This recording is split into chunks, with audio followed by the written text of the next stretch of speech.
এখন টিফিনটা দিয়েছি, খেয়ে নাও। হ্যাঁ হ্যাঁ খাচ্ছি, এই হাতের কাজটা শেষ করে আমি খাচ্ছি, তোমার কোনো চিন্তা নেই, তুমি খেয়ে নাও।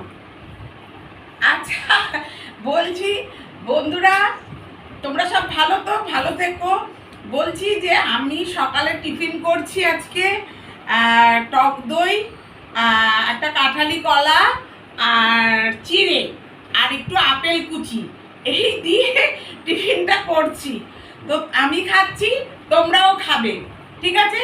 টক দইতে কলাতে মানে পেটটা ঠান্ডা রাখে, শরীরটা ভালো রাখে, চিড়েতে সব কিছুতে শরীরটা ভালো রাখে। তোমরাও শরীরটাকে ভালো রাখো আর এরকম করে করে খাও। আরে কটালি কালো বেশি খেতে নেই, খাও না, আমার জন্য একটা রাখিয়া দিও, ঠিক আছে? আরে না, না, তুমি না। খেয়ে নিও।